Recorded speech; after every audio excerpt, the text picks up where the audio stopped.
계속해서 오늘의 핫 이슈죠. 대통령실과 민주당이 오늘 첫 영수회담을 위한 2차 실무회담을 갖는데요. 자, 최선원 논설위원. 네. 자, 일단 이틀 만에 2차 회담이 다시 열립니다. 1차 회동 이후에 연일 민주당이 요구하는 의제들을 놓고 대통령실이 약간 불편한 기색을 또 보여왔단 말입니다. 오늘도 좀 기싸움이 만만치 않을 것 같은데요. 지금 이제 비공개로 회동이 한 2시 정도부터서 시작된 걸로 이렇게 지금 취재가 되고 있습니다. 네. 그래서 지난번 1차 때도 끝난 다음에 간단하게 내용을 이제 뿌려주는 그런 식이었습니다. 공개 자체는 하지 않고.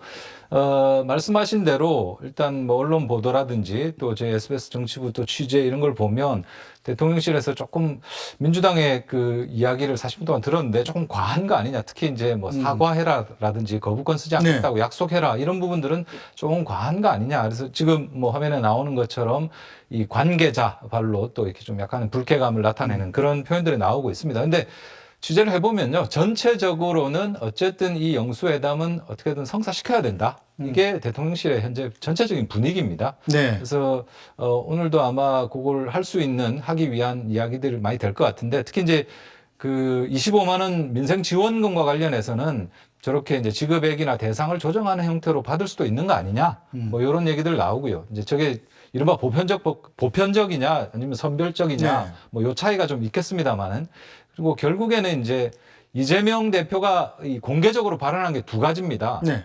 저 방금 말했던 25만 원 지원금과 관련해서 그러니까 포퓰리즘이다. 무분별한 현금 살포는 안 된다고 윤 대통령이 말하자마자 네. 그 다음 날 바로 반박하면서 이거는 민생입니다.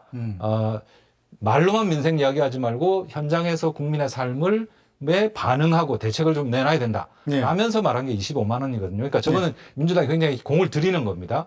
두 번째 또 이재명 대표가 직접 말한 게 최상병 네. 순직 수사 외압 관련한 이제 특검이죠. 그 두 가지가 결국엔 핵심이 될 겁니다. 여러 가지 나머지 이야기 나온다 하더라도. 그래서 그 최상병 특검과 관련해서 어느 정도 선에서 이야기를 할 수 있을지 이게 아마 대통령실에서 제일 고민하는 부분 아닐까 이렇게 생각이 됩니다. 네. 자, 최선원 논설위원 얘기대로 민주당이 제안한 의제, 최상병 특검, 그리고 전 국민 25만 원 지급이 가장 중요한 의제인 건 맞습니다. 자, 그런데 오늘은 여기에 더 보태서 언론 자유 회복까지 주요 의제로 다뤄져야 할 사안이라면서 대통령실을 압박하고 나섰습니다. 긴급 민생회복 지원금은 이번 영수회담의 의제로 되어야 합니다. 정부 여당이 이러저러한 이유를 들어서 부정적인 입장을 내놓고 있습니다. 먼저 민생회복 지원금을 저소득층한테만 지원해야 한다라고 하는 이른바 선별 지원론입니다. 본말을 전도한 주장이 아닐 수 없습니다. 이것에 대한 정치적 왜곡 삼가기를 바랍니다. 또 하나 영수회담의 주요 의제로 다뤄져야 될 언론 탄압과 방송 장악 행태에 대해서도 대통령의 분명한 사과와 재발 방지 약속이 있어야 합니다. 망나니 칼춤 추듯 제재를 남발하면서 언론 자유를 심각하게 위축시키고 사실상 사전 검열을 일삼는 류일임 위원장 즉각 해촉해야 합니다. 네, 이런 민주당의 의제 압박에 국민의힘에선 정치적 목적을 위한 회담이 돼서는 안 된다며 새로운 의제를 제시하고 나섰습니다. 특검법 이거 또는 뭐 우리가 양국관리법이라든지 이렇게 쟁점화하기 위하고 정치 공격적인 이 어젠다를 설정을 한다면 그것은 양극단의 대치 상황이고 그 부분은 쉽게 해결될 수 있는 부분이 아닙니다. 결국은 민주당에서 대영수회담을 정치적 목적을 위한 회담으로 활용을 한다면은 이것이 우리가 기대하고 있는 여야 협치를 통한 지속적인 또 정기적인 영수회담까지 갈 수가 없는 부분이 된다고 생각을 합니다. 일단 지금 현재 저희가 가장 현안이 되는 게 의료개혁, 의대 증원 문제입니다. 그럼요. 이와 같은 부분에 대해서 먼저 시작을 하고 가는 것이 어떤 여야의 협치의 모습에 또 부합한다 이렇게 생각을 합니다. 송영훈 대변인. 자, 민주당이 지금까지 나온 의제, 뭐 그러니까 정확히 크게 두 가지로 따지면 이제 최상병 특검과 25만 원 지급, 이거 말고도 이제 계속 요구하는 리스트가 좀 길어지는 모양새입니다. 어떻게 평가하시나요?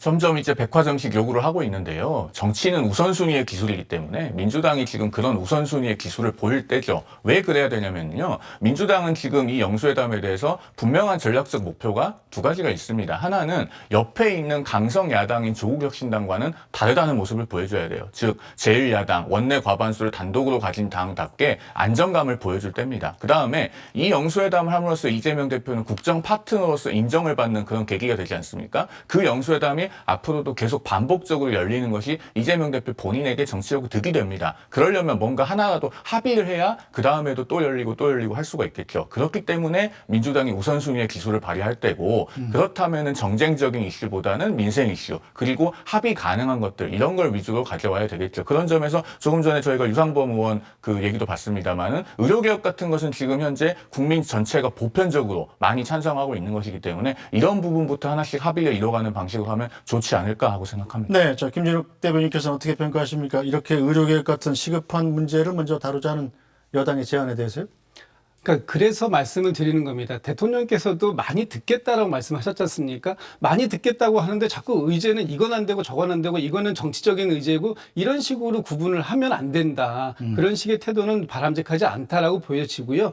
그 말씀 주셨던 것처럼 그 의료 의정 갈등 문제 이 부분도 저희가 풀어보자고 총선 때 이렇게 제안도 많이 했었습니다. 의정 갈등 공론화 특위를 구성하자 이렇게 제안했었거든요. 네. 이 부분에 대해서 저희의 제안을 이런 지하에 묵살하고 지금 정부가 의료개혁 특위 이거 단독으로 출범시켰지 않습니까? 저희가 아무리 적극적으로 협조하고 협치의 모습을 보이려고 해도 그런 기회를 같이 만들어 나가는 모습이 필요한데 지금 그러지 않고 있다라는 부분은 좀 아쉽게 생각하고 네. 이번 여야 영수회담 당연히 성과가 좀 있었으면 좋겠습니다. 그런데 첫 술에 배가 부를 수 없기 때문에 저희가 많은 의제들을 가지고 갈 수밖에 없는 것이다라는 말씀 한번 드리면서 지난 2년 동안 좀 이런 기회를 저희가 자주 요청드렸음에도 불구하고 되지 않았던 그런 많은 산적한 현안들이 지금 켜켜이 쌓이다 보니까 의제가 더 많아졌다라고 말씀드릴 수밖에 없는 상황에 대해서는 좀 안타깝게 생각합니다. 자, 최선호 선수는 일단 민주당이 이렇게 계속 의제를 이제 덧붙여가면서 강하게 나오는 이유가 사실은 영수회담이 최악의 경우에 무산될 경우에 민주당보다는 윤 대통령의 손해가 더 크다 이런 이 전략이 좀 있는 거 아닌가요? 글쎄요, 뭐 속내를 알 수는 없습니다만은 그게 무산되는 과정에 따라서 양쪽 다 큰 상처를 받지 뭐 어느 쪽 더 부담이 크다 저는 그렇게 생각하지는 않고요. 저는 그보다는 오히려 이제 민주당의 지금 분위기가 두 가지 생각 속에서 지금 약간 움직이는 게 아닌가 싶은데요. 예를 들면 하나의 생각은 여기서 또 우물쭈물 하다가는 지난번 180석 가지고도 아무것도 못했던 거 그런 게 재현될 수 있다. 아주 강하게 나가야 된다. 네. 라는 그런 강성의 강한 목소리들이 하나가 지금 현재로 좀 다수인 것 같고요. 그렇죠. 또 한편에서는 이게 선거 때와 선거 이후는 좀 다르고 이제 수권 정당으로서 뭔가 중도의 확장이라든지 이런 것들을 가져가야 되기 때문에 유연함을 발휘할 때는 유연하게도 하고 이렇게 좀 해야 된다. 이런 조금 신중론이랄까요? 유연한 목소리들도 있습니다. 근데 지금 이 얘기를 하면 굉장히 공격을 받는 상황입니다. 예를 들어서 김건희 여사 특검법 같은 경우에 이 정성호 의원 같은 경우에는 그것까지 말하면 좀 이 합의라는 거 반 깨자는 소리다. 그렇습니다. 애둘러서 표현할 수 있는 거 아니냐. 지금 그 국회가 올렸던 여러 가지 특검법에 대해서 대통령이 옛날에 공정과 상식 말했지 않냐. 그런 부분에 대해서 좀 더 유연한 태도를 보여라. 정도만 말해도 그게 무슨 얘기인지 알 수 있는데 굳이 그걸 의제로 해야 된다라고까지 할 필요가 있느냐라는 뭐 나름 어떻게 보면 유연함과 합리성이라고 할 수 있는데 그 얘기하니까 이제 당내 강경파들, 강성 지지층한테 공격을 받는 거거든요. 이런 상황들에서 이제 민주당 내에서 여러 목소리들이 지금 나오게 되는 거 아닌가 그런 생각이 듭니다. 네, 뭐 정성호 의원 지금 아마 대기실에서 분장하고 계실 텐데 조만간 금방 나오실 테니까 또 여쭤보도록 할게요.